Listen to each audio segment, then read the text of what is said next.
Hey everybody, I'm Lisa, I'm Cryss. and we're Knit Sheep. We have been Vlogmasing. I think we've missed, 2 days?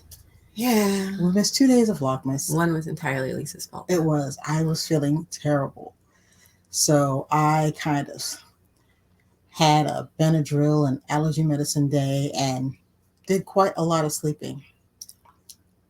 I'm not mad about it because I felt the worst. But I have to tell you guys, I have a newfound respect for people who do Vlogmas every year. It is tough. It's a lot. It is a lot. So I'm living and I'm learning.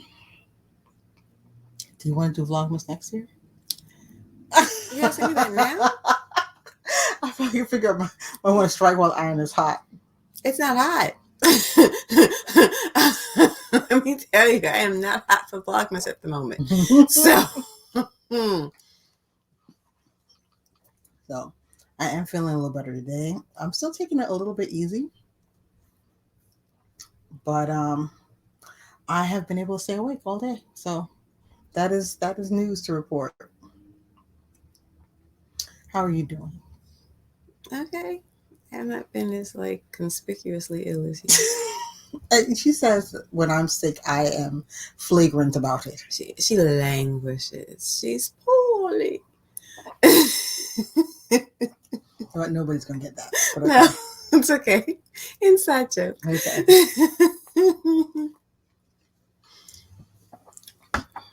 I want to lead with some shop news today because we have a sale going on. We're calling it our moving sale.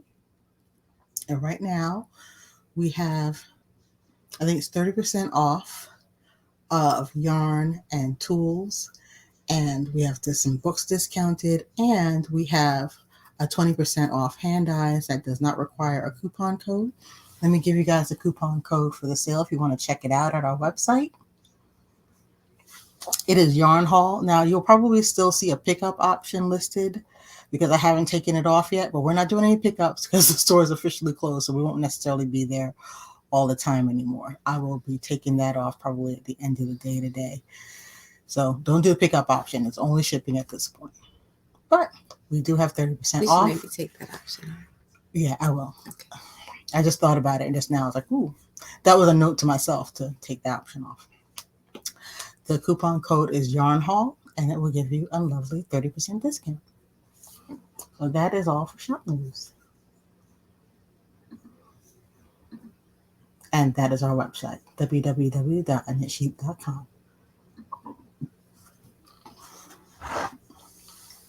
I have some knitting. You guys know I've been working on my Christmas sweater. I've been working on it on and off for a long time. And I think I'm glad I gave myself all the lead time because it was a project that I would put down if something else came up and work on that. And I was like, oh, you got plenty of time. I did because I started in July. That's when I first cast on my first swatch.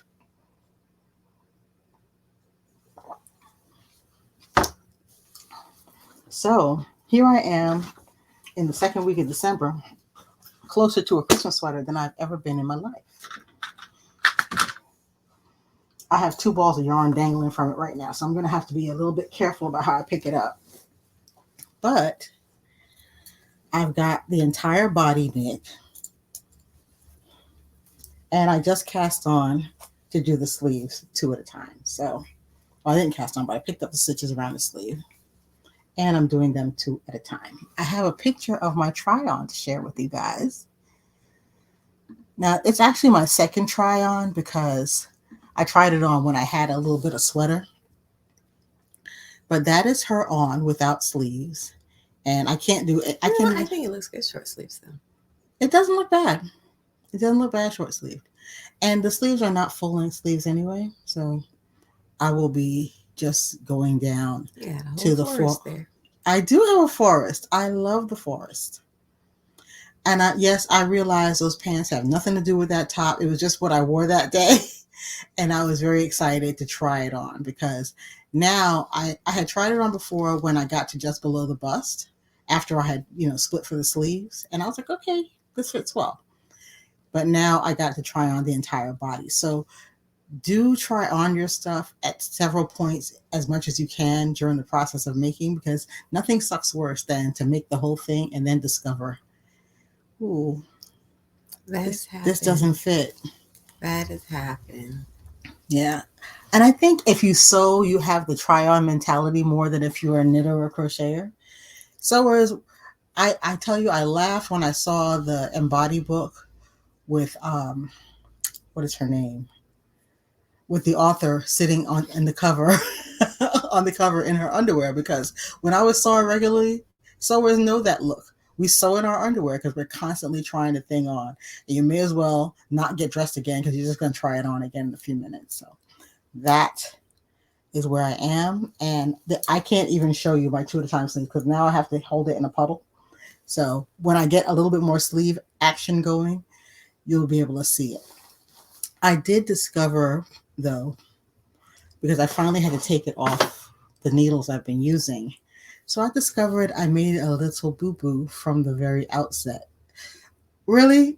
Really? I'm saying like the whole sweater? Okay. This is what happened was, okay, so let me give you the root of the problem.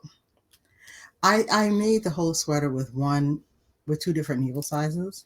So one is a US 4 and the other is a US 6. Because the US 6 is a 4mm. So she used a US 4 and a 4mm. And I think that's hilarious. Oh my gosh. The whole sweater, from swatches to ribbing, like boom, just all of it, just 2 different needles. And I just discovered it when I got to the end of the ribbing and I bound off. Actually, I had to pull it out to bind off because I did the sewn bind off, and when I had it completely free and it was all sewn up and everything ready to go, I was getting ready to set up the sleeves. Mm-hmm. And I was like, something looks funny. That's really what I said, because I was like, something looks funny. And that's when I looked very closely at the needles. If you want to see what it looked like, check out my Instagram. And check out our Instagram and you will see a picture of the needles close up. But I'm metric when it comes to knitting needles. Because when I first started knitting, I did not know there was more than one way that the needles were being referred to. So I bought the wrong needle size so many times because I didn't know the difference between a 4mm and a US 4. I assumed it had something to do with a measurement. Silly me to think it wouldn't be just some arbitrary designation. So I went metric for knitting needles exclusively. That way I have it has a definition. Mm-hmm. It's either 3.5 millimeters or it's not. But when we opened the yarn store, I had to go back to using the American system because most knitters aren't metric and they would come looking for a US 4. And I'm like, what's that? For the longest time, I had a little card that I wore around my neck with all the sizes printed in the chart. I still have it. Yeah, but you don't wear it anymore, for which I'm very grateful. Yes, but it just created a mess in my head. But we talked about the fact that it didn't impact the sweater because you were working in the round. Yeah. How the impact would have been different if you were working flat. Yes. If I was working flat, it would have changed my gauge, I think. Because there's usually a slight difference between the tension when you're knitting and the tension when you're purling anyway. So all my purl stitches, I would have been working with the opposite needle, and they would have been either bigger or smaller depending which one the opposite one was. But in the round, since you never turn the work, I'm always leading with the same needle. So I think that it just didn't matter at all. And this is exactly how I swatched and everything. From the very beginning. So the error happened like on day 0. Because you had to change your cord. You had to add a longer cord so you could do the sleeves. And that's when that's when I was dealing with those needles again. Because, I'm doing the 2 sleeves at the same time, magic loop. And, for that, you need a good bit of cordage. So when I went to add that extra cord, heavens to Murgatroyd. You know what it was too? The needles were laying side by side for a moment, and I noticed there was a different. I was like, "That looks funny," and that's all I would admit to myself. That looks funny. And then when I looked at the size, I was like, "Oh, snap!" It's made a whole sweater like that, and it fits just fine. It's like going out the house in 2 different shoes. I've done that too. Yeah, I've done that. Too. I wasn't gonna tell him that, but. But all's well that ends well. Yeah, I'm it a turned out firm believer in that philosophy. So it turned out just fine. And you know what? I'm continuing with it the same way. Yeah, because you can't change now. No, and I don't know which needle I led with, so I would have to flip a coin and choose. This is the funniest thing to me. Okay. All rolling well. Oh, and Black Friday. Black Friday. Exactly. If you get to an instruction that says bind off loosely, try the sewn bind off. It's easy to do, and you can control to the finest point how loose or how tight that is, because you're going in with a needle and actually pulling the thread, and you can just adjust it as you go so that you don't end up with a tight bind off. Now, I had planned to do Jenny's super stretchy bind off, but that tends to flare. So when they suggested in the pattern to do the sewn bind off, I was like, all right, let me give it a try. It wasn't any slower than any other bind off. Ooh, are bind offs generally slow? Because I saw you doing this one. I was like, ooh. Yeah. Okay. They're generally a little slow. Unless you're just doing a basic bind off, or I've done Jenny's super stretchy bind off so many times that it's faster, but it's slower than knitting. Is it? Okay. Because it seems to be taking you quite a moment to do the bind off. And I was just, ooh, no, I couldn't do that. I was sewing the bind off, that's why. I like that, when you're crocheting, when I get to that last stitch, I'm bound, baby. Yes, close off the stitches one at a time as you go. It's fine. I love it. Nobody likes to show off. But I don't know. I feel like conceptually, I just don't get knitting.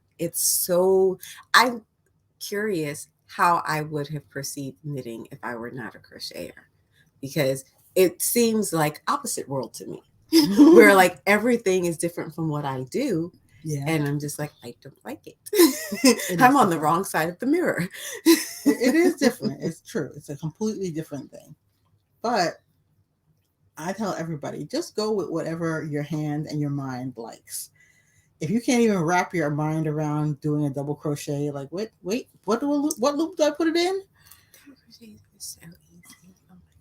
I think so too, but there are people who that was what stopped them. They got that single. Compared to purling? And honestly, I feel a way about purling, I have to say. I felt like I'd been tricked when she started teaching me to purl.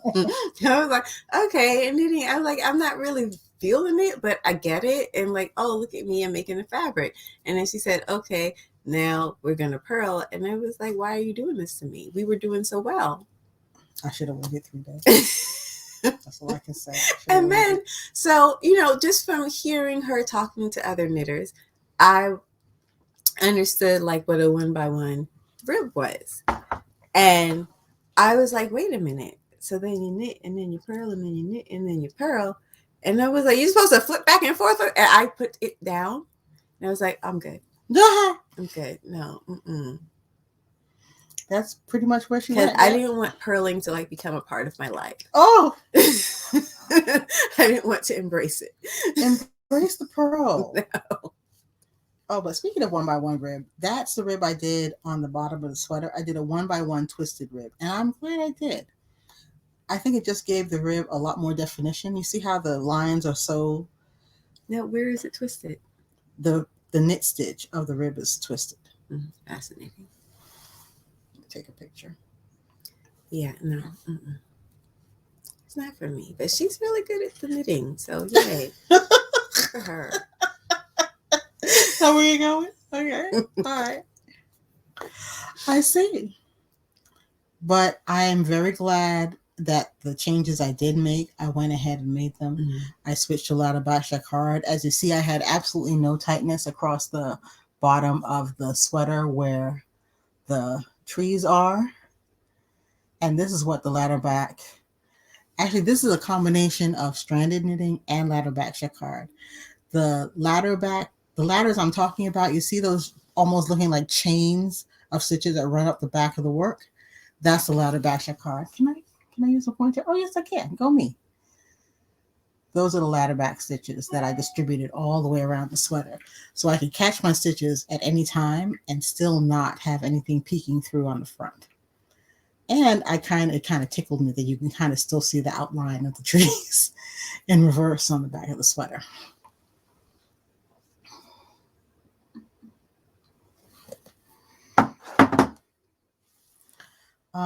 I did have to do some modifications on the sleeve, right? If you check out my blog post, I go into detail on what I did there. But basically, here's the raglan line, and I added stitches on the sleeve side of the raglan line rather than across the bust. So I have the bust fitted exactly right, and I made a little bit of more room for myself in the upper arm. So that changed how often I would do my decreases. Well, it changed how many decreases I would need to do, because the pattern had me decreasing X number. And that, okay, let me go back because I just got myself tripped up. Basically, what I want you to think about is when you're doing your sleeves or any part where you're going to increase or decrease, think about the measurement you need rather than blindly following those numbers in the pattern. So let's say the pattern said decrease every 8th row 12 times. Well, I knew that I had increased the top of the sleeve more. So in order to get it down to fit my forearm, because this is about where the sleeve is going to end, I need to get rid of now, I think it's 52 stitches. So what I did was I figured out, I had my row gauge. I figured out how many rows I had. I understood how many stitches I needed to decrease. And then I figured out how many steps I would need to work those decreases. So think about what you wanted to measure, because I've seen people not like how the length of their sleeve or the width of the neck, the shoulders were too wide or what have you. So rather than just following the directions in the pattern, when you come to something like that, consider your measurements and think about, okay, I know the general procedure because they're telling me the general procedure for getting there in the pattern, but what numbers do I need to plug into that same procedure? Because I'm following the direction. I'm just doing it with different numbers. I think you're going to have to do like a post sweater blog post. Oh, absolutely. Just kind of recap all the stuff you did. Yeah. But minor changes, but it made the sweater fit me better. Mm-hmm. Have you done any work on your impossible dress? No. Nope. You've been working on that for a while, so I have. I totally get that you would take a break. But now is like the part where I have to actually turn it into a dress, because right now it's just a big flat rectangle, mm-hmm. and I'm just a little, like, I've gotten to the point where I'm starting to believe it's impossible again. For a while it seemed possible. I was just like, oh. And now I'm just like, oh, how do I make it's about making it fit. Mm-hmm. That's where my concerns lay. But we'll see. I'm gonna try a thing and maybe it'll work. Maybe what are you worried about?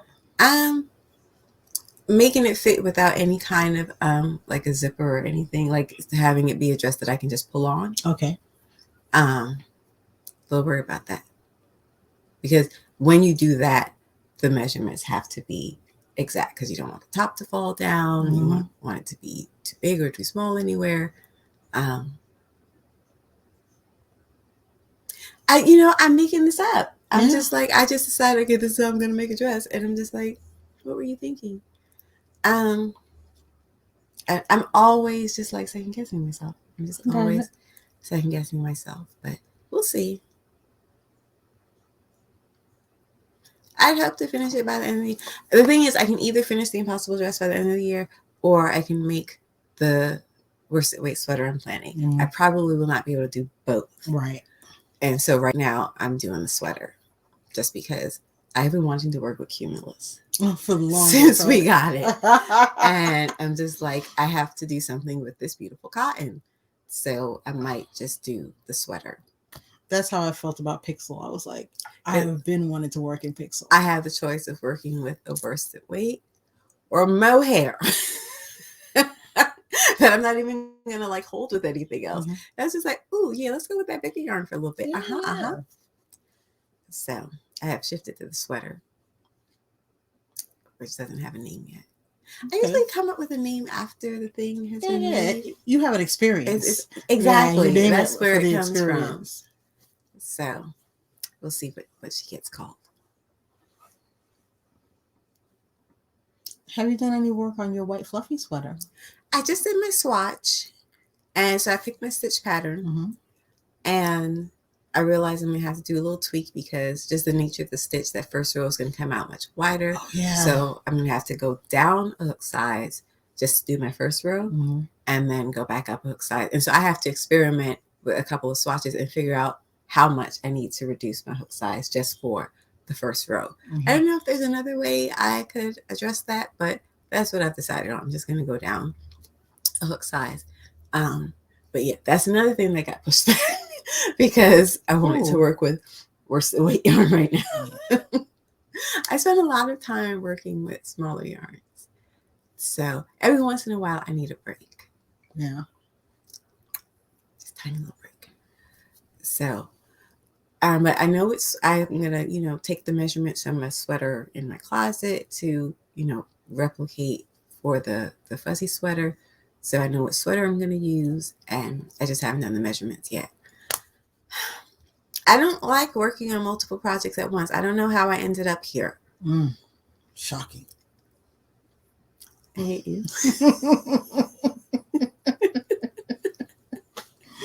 Oh my gosh. Sometimes it's really hard podcasting with my sister. It really is. But I'm like in the swatching process for a couple of things and actually working on the Impossible dress.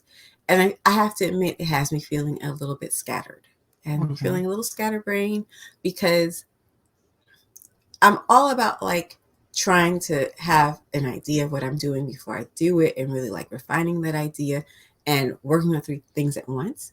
I can't do that. I'm like thinking of different sets of measurements. I'm thinking of different shapes. I'm thinking of different techniques. I don't know how people do that. I don't know how people work on multiple projects because I feel like it's driving me nuts. Ooh. I really do. And I feel like it's making me less productive. Not just focusing on one thing and just going through the steps that I need to do to finish that one thing. So everything else is going to wait. I'm just going to work on my worsted weight sweater. Mm-hmm. And I think that's it. So what do you got for the worsted weight sweater? Well, I just have some swatches. I talked about them I was swatching it when we did the sit and stitch for Vlogmas. And I was going to do a textured stitch and I tried a couple. And these are my 2 swatches. I don't know. They almost look the same to me, even though they're 2 different techniques. They give the same vibe though. And I decided I didn't like that vibe. So I decided I'm just going to go with my happy little, oh, look at that. Just single crochet. It looks beautiful. Mm-hmm. I don't know. I felt something about like the bulk in the yarn itself almost has its own texture. Yeah. So. Because look at it in the ball. You can see. Don't go by this one exactly just because I ripped out a whole project out of this. So it's got a little crinkling in it. You can maybe see it here. It's got a little bit of crinkle because this whole thing was already stitched up. Yeah. And then I ripped it out because that's the thing I do. But the sweater is going to be these 2 colors. And we had these on the shelf together at the store, and they always left the store together. I don't know if anyone just bought one color or the other. They always left the store as a pair. So I will be using I just kept looking at them on the shelf. Mm-hmm. That's how they get you. I'm also working this sweater side to side, which is a new construction technique for me. And I can see people do it. And I'm like, that looks easy.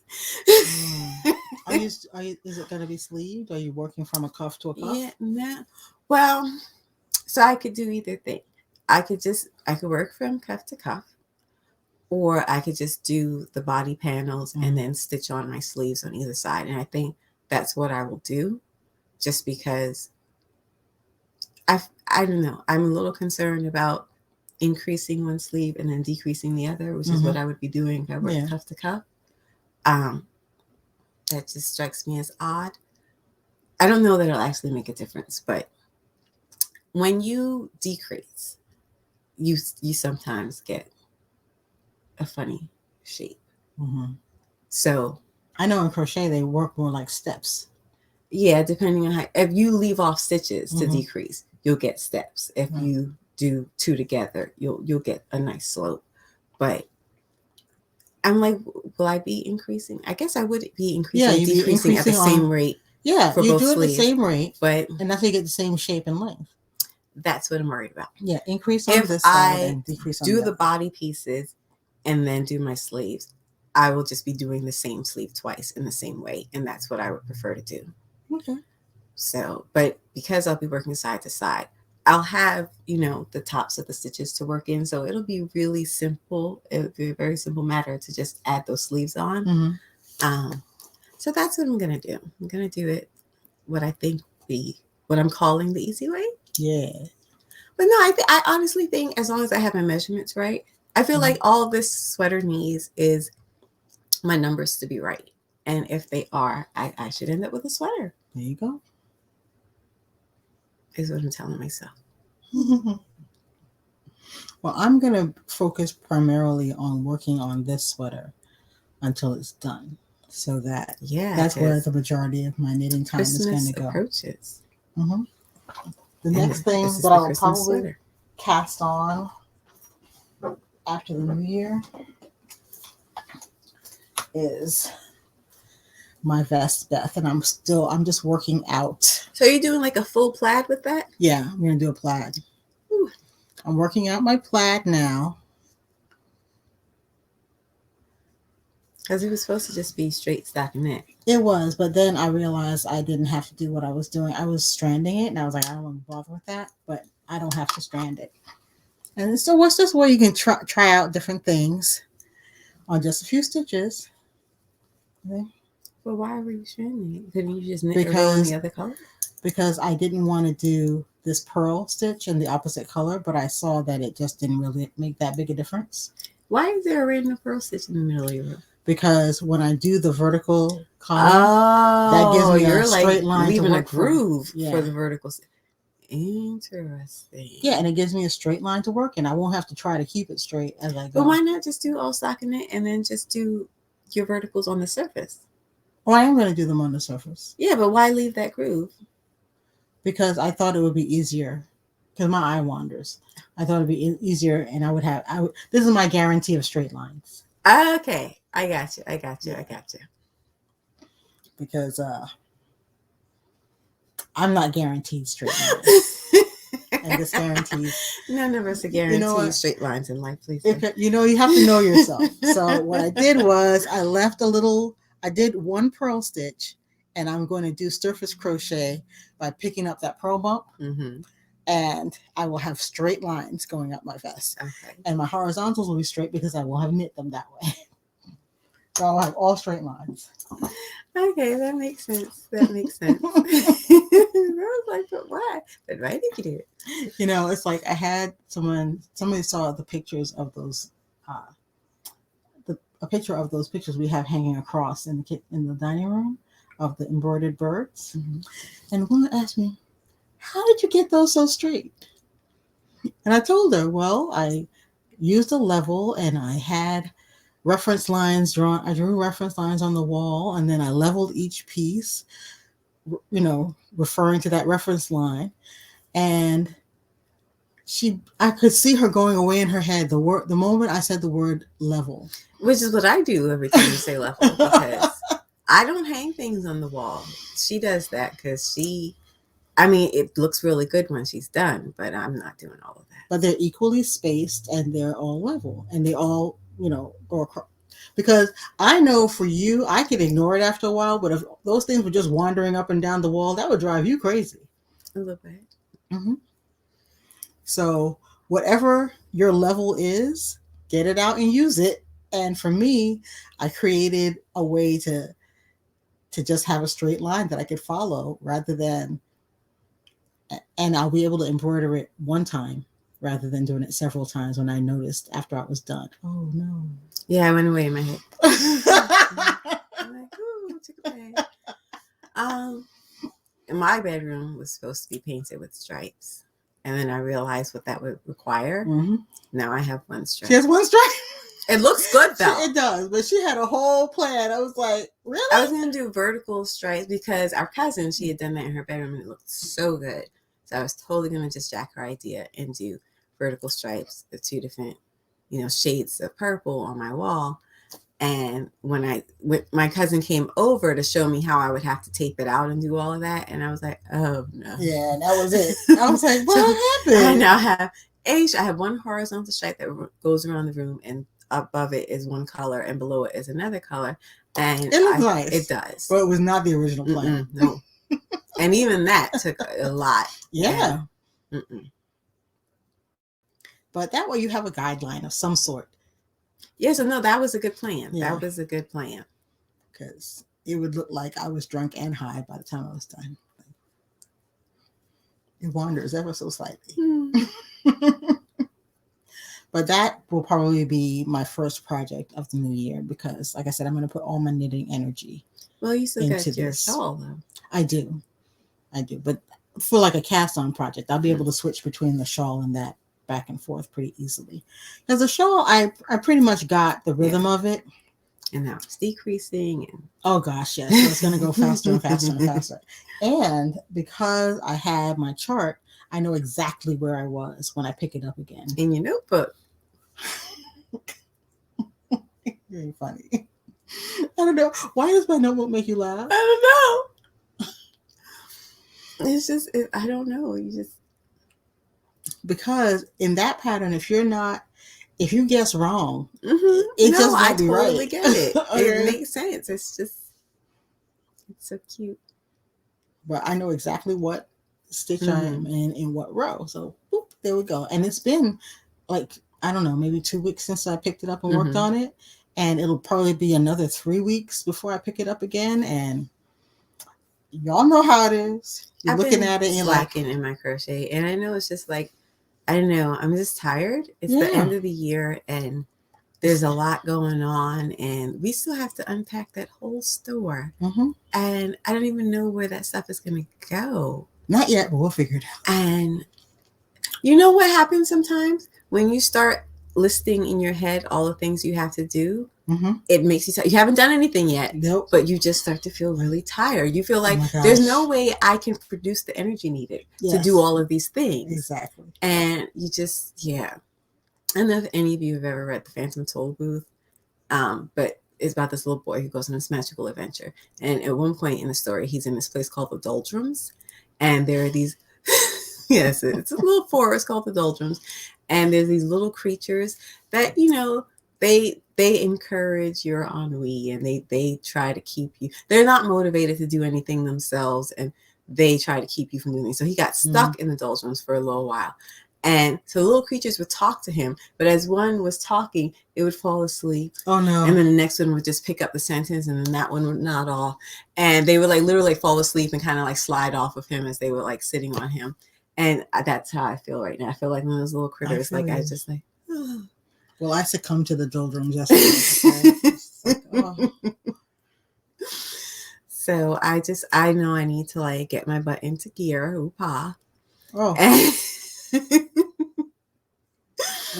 And just try to get done the things that I would really like to get done by the end of the year.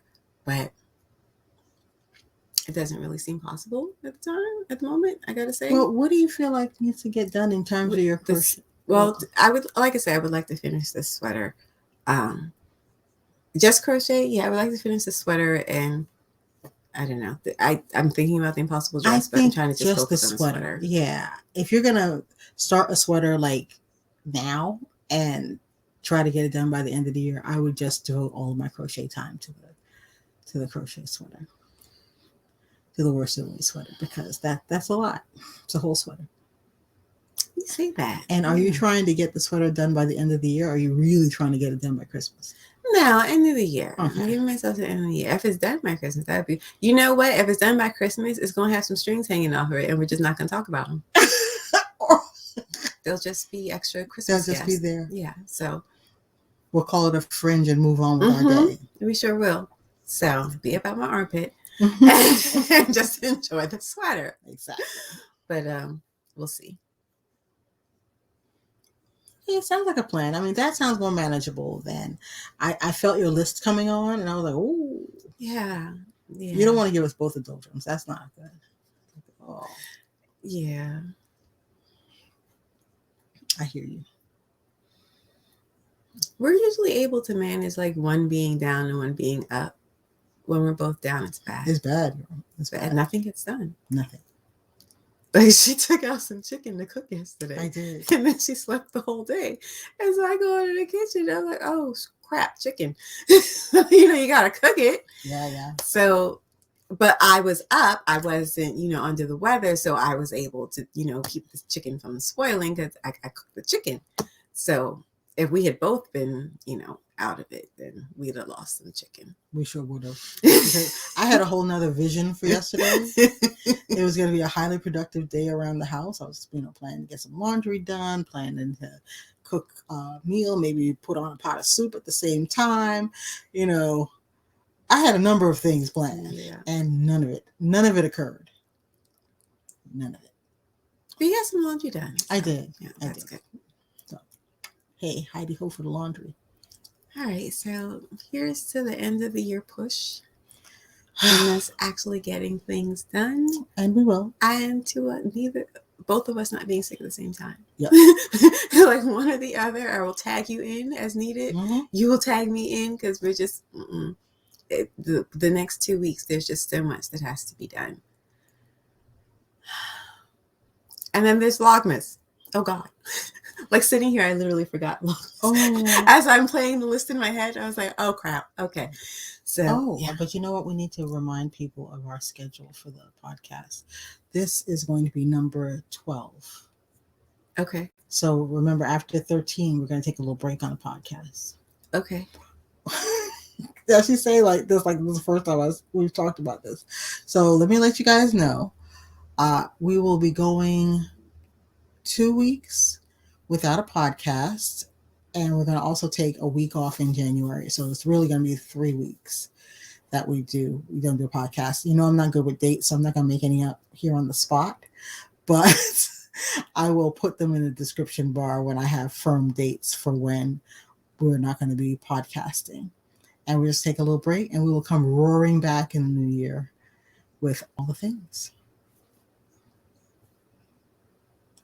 But that's the plan. But that is the plan. Best laid plans, Lisa. I actually read of Mice and Men. So. Okay.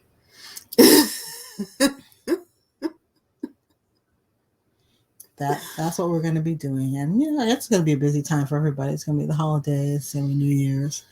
And we're just going to take a little bit of downtime. I sit and stitch.